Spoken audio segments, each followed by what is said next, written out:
from the negative. This print was taken from frame Z255.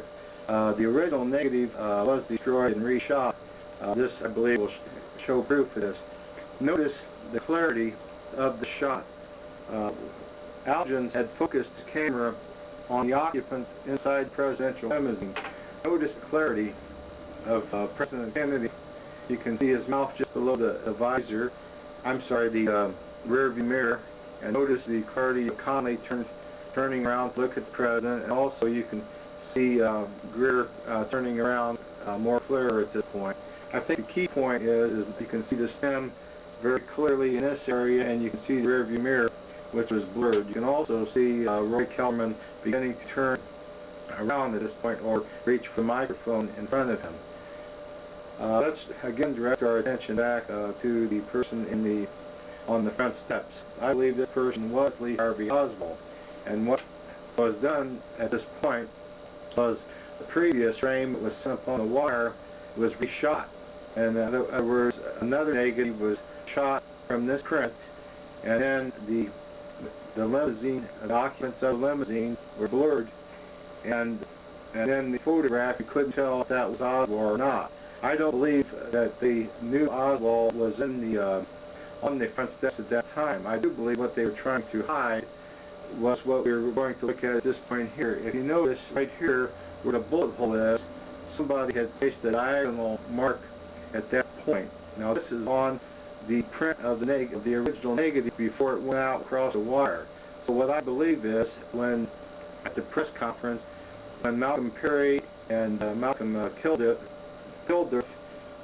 announced that the president was shot in the front, I believe that somebody at this point doctored the film to hide the bullet hole and has remained hidden for the last 30 years.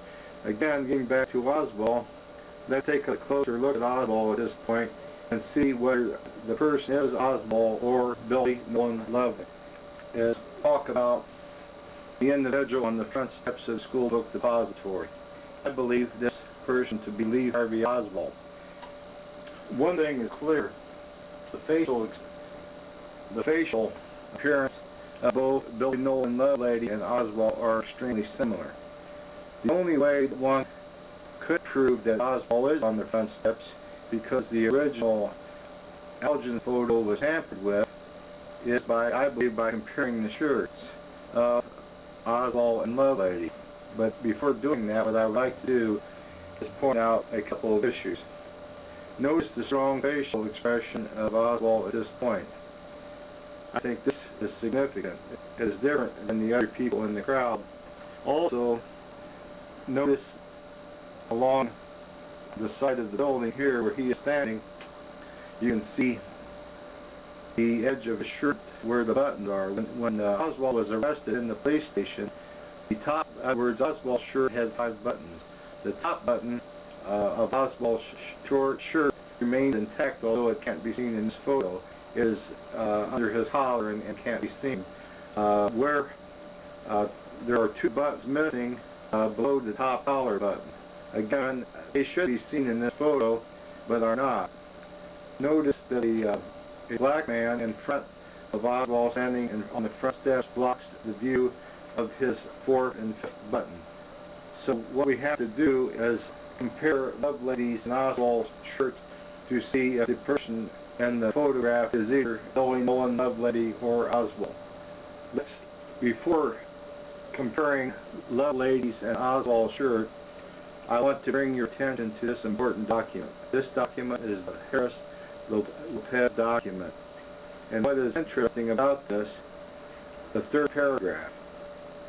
Let's begin at this point. She stated on November 22nd, 1963, the girls, all of them of Spanish descent, were watching the presidential parade from a window of the sewing room.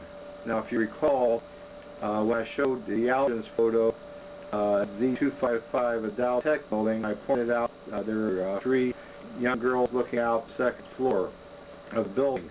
This was the sewing room where they worked. Let's continue. They reportedly observed Jack Ruby walking up and down the street near the Texas School Book Depository building, and when Oswald came out of the building, they saw Ruby give him a pistol. Now, what is key about this is that the girls ate their lunch over in the Texas School Book Depository lunchroom on the second floor, so they knew Lee Harvey Oswald. They also knew Jack Ruby because they sold costumes for dancers on at his carousel club up the street. They had sold costumes for the girls, so the girls knew both Jack Ruby and Oswald. So this statement, I believe, is true, that they did see Ruby give Oswald a pistol. I believe the reason this occurred was that I believe it was Jack Ruby's job to kill Oswald at the scene of the crime, but because Oswald went back into the School Book Depository to get a Coke, I believe Jack Ruby didn't have enough time to do this and keep his alibi, so he had to hurry back to the Dallas Morning News. So I believe that he had stopped Oswald from that point on. This is a photograph of Oswald's shirt and a photograph of Billy Nolan Lovelady on the front steps of the School Book Depository, and that is a photo of his shirt. This was taken in 1976 by Robert Graydon. What's interesting, if you compare the two shirts, you can see quite striking differences. Let's first look at Oswald's shirt. Although it can't be seen at this point here, when Oswald was arrested, there is a button that can be seen in police photographs taken at his arrest. The only two missing buttons from the shirt are at this point here and this point. Oswald's shirt, if you examine it closely, is different than Billy Nolan Lovelady's. Oswald's shirt had 5 buttons. And then what's key about this is that there's 2 buttons missing, which you can see in this photograph. In 1976, Billy Nolan Lovelady, who you see in this photograph, has a strong resemblance to Lee Harvey Oswald. So it would be very difficult to determine from the facial features whether the person was Oswald or Lovelady. But if we examine the shirt, then we can tell who was on the front steps. Now, this shirt has been suppressed for 30 years. Robert Gordon has had this shirt in his possession, and just last year has released this shirt. This particular photograph of Lovelady, if you buy a shirt similar to Lovelady, the one he has on, you'll find that this shirt has 7 buttons. And what's key about this is this button at this point here. Now, of all the 7 buttons on Lovelady's shirt, they are all intact. That is not the case with Oswald's shirt. Going further, the key thing is a well-known film called the Johnny Martin film.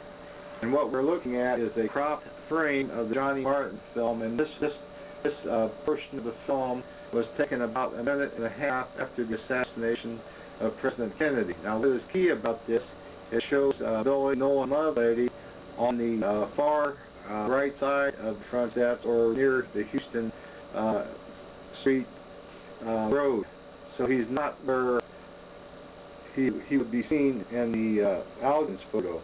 Now, what is key about this, if you enhance this photo, which we will do, and make it black and white, we can prove by examining Lovelady's shirt that, in fact, Lovelady's shirt could no way match Oswald's shirt. So let's look at the enhancement black and white. What we're looking at here is a cropped photo of the Johnny Martin film. What is key about this, in the color version, detail can't be made out on Billy Nolan Lovelady's shirt. But if you take the color out of the photograph, what you see is something quite interesting. Notice at this point here, which proves this is the 3rd button on Billy Nolan Lovelady's shirt. The button corresponding on Oswald's shirt corresponding to that point is not there. So clearly, Billy Nolan Lovelady was not the person in the Algin's photo. Another interesting point is, notice the pocket of Billy Nolan Lovelady. When Lovelady was arrested, Lovelady was arrested at 2 o'clock, was arrested at around 2 o'clock, and then there's a film taken in the inside the Dallas Police Department of Oswald being brought in to the interrogation room, and Billy Nolan Lovelady is sitting down at that point. What is key about that is what's in his pocket. Now, the pocket that you were seeing in the black and white has a pack of cigarettes in it. It is not very clear, but in the film taken at the police station, seems to be the case. The key point is that the third button, or the button aligning with Billy Nolan Lovelady's pocket, I believe, proves that Billy Nolan Lovelady was not the person in the intelligence photo. Another interesting aspect to Billy Nolan Lovelady is notice the bald spot on the back of his head. Several witnesses believed the sniper on the 6th floor had a bald spot. I find this quite interesting because Billy Nolan Lovelady looked almost identical to Oswald. I am not saying, but I think what should be done at this point is take the shirt comparison of the fibers from the shirt that Robert Gordon has and compare them to the fibers found on the stock of Oswald's rifle. This test will be very interesting. Again, down at the bottom, that was a photo taken of Billy Nolan Lovelady in 1976. The third button is attacked on the shirt at that point, and 1984, Billy Nolan Lovelady had died, and then the shirt is now in the possession of Robert Gordon. Let's now direct our attention back to the Abraham Zapruder film. This document was taken on December 4th, 1963. What is interesting about this document is that Abraham Zapruder used a Bell and Howell camera that had several different settings. The FBI said when they analyzed the film that the film ran at 18 frames per second, and yet this affidavit says that the film ran at 24 frames per second. I believe the editing occurred in the Zapruder film, and I will show this in the next slide. I'll be able to prove this, but I wanted to point out to you at this point that Zapruder himself said that the film speed of the camera was set at 24 frames. What we are looking at in this chart is on the presidential limousine, there is the emergency light on the front grille. If you plot the blinking of the light, in other words, the light on the grille has a timing unit and it goes for 0.41 seconds. So this proves that the film was set on a film speed of 24.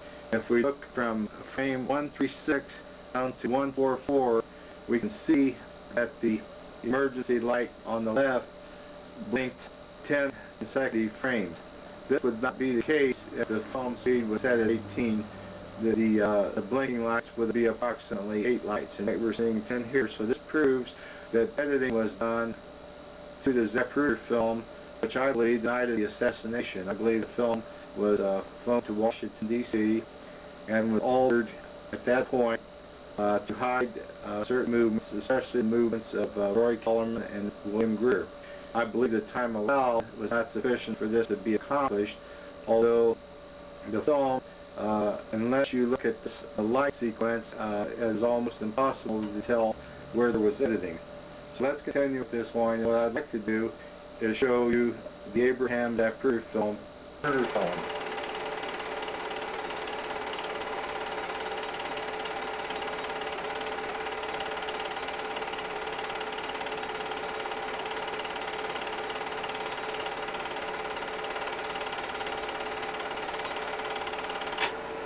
I think it was too high. Cut. Pardon? Cut. I hit the stop. What we're seeing at this point is the Abraham Zapruder film.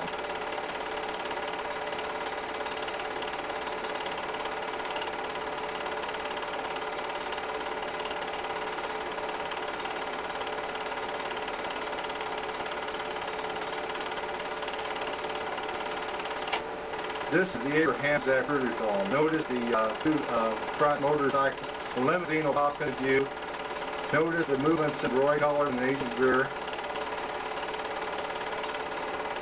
Notice the rear shooting the president at the time.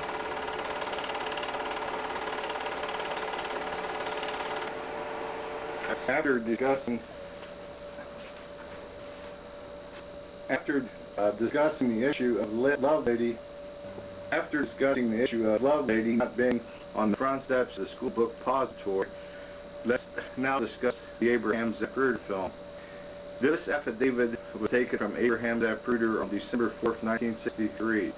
Abraham Zapruder used a Bell and Howell camera to take photos of the assassination. What is key about this is that he said that he set his camera on a film speed of 24 frames per second. When the FBI tested the film, they discovered that the film was set at 18 frames per second. I believe what is said in this affidavit is true.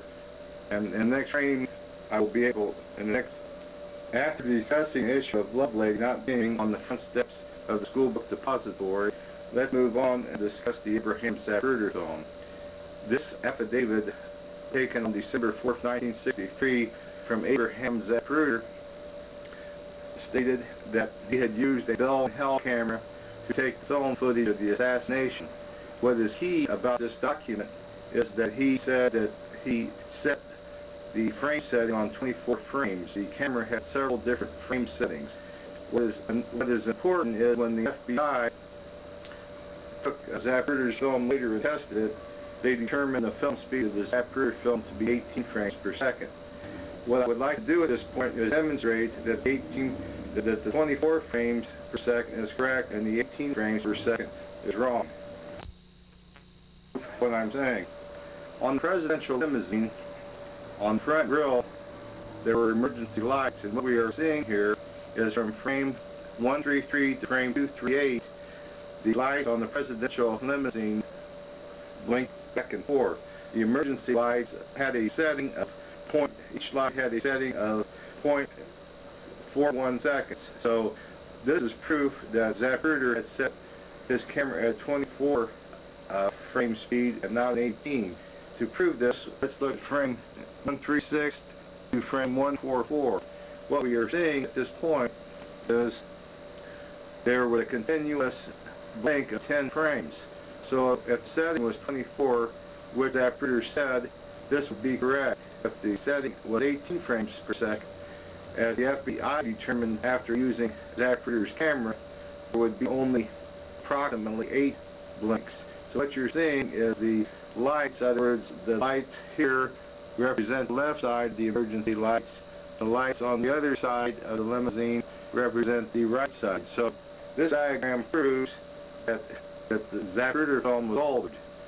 Now at this point, what I would like to do is show you the Zapruder film, and then Abraham Zapruder film. Notice the two front motorcycles. The limousine will pop into view. Notice the movements of Roy Cullen in the rear. Notice rear tuning present at this time. After seeing the entire Zapruder film, let's examine the Abraham Zapruder film in some detail. Before Zapruder began filming the presidential motorcade on Elm Street, 3 lead cyclists had already passed him by. These cyclists were Bella, McBride, and Gary. What we are seeing in the first frame of the film are 3 additional motorcyclists. These are Ellis, Gray, and Lincoln. Let's pay attention to their movements at this time. Notice their movements. At this point, one of the motorcyclists is going up Houston Street. The other 2 cyclists are at this point turning on Elm.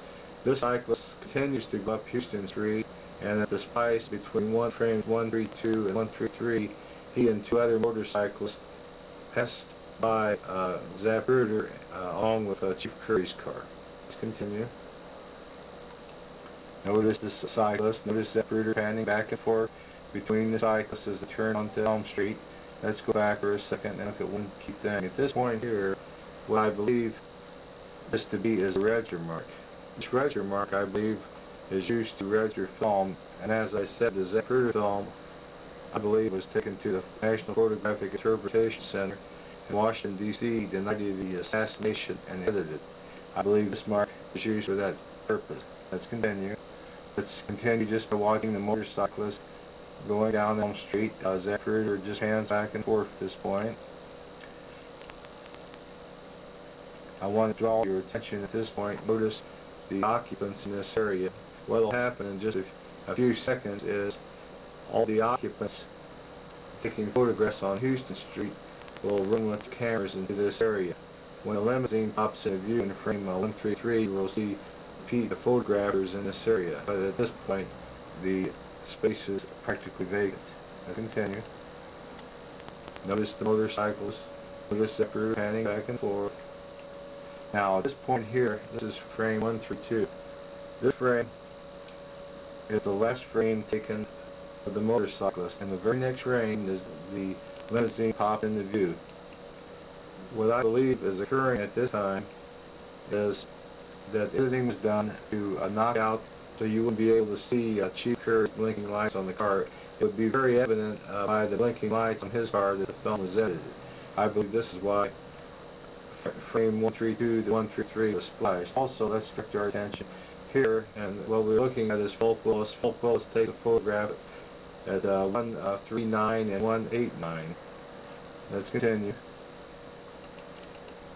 Notice as the motorcyclist approached Willis that he began stepping back on the curve. I don't believe Gerald Posner believed that the shot occurred at 161, but I believe that people reacting in this area getting out of the way of the motorcyclist. They are not responding to a shot. Let's continue. Notice the cyclist. Notice the various people in the background taking photographs. What is key about this frame, this is Hugh Beckner at this point, and I believe the splice that we had just saw earlier was to hide his rapid movement. Let's try see if we can pick this up. His movement would be impossible between the frames before the splice came to get in this location. Let's look in this area to observe that feature. Okay, again, this is 139. This is when Willis is taking his fourth photograph at this point. Let's direct our attention up in this area. Now between 139 and 161, let's watch the rapid movement. At the splice there, you can see Hugh Beckner running around onto Elm Street. There's a splice at 154. There's also, notice at 161, he's in a location to take a photograph at this point. This is an impossible movement. Also notice that Rosemary Wells is running alongside a car in the grassy area. She's following the car until she hears the first shot. Let's continue. Now, as the car approaches the Stemmons Road sign, Phil Willis said that at frame 189, I believe this is when the shot occurred. At frame 189, Phil Willis heard the first shot, and he took this photograph at this point, the fifth photograph, and I believe the president is hit at this point. Now what we want to watch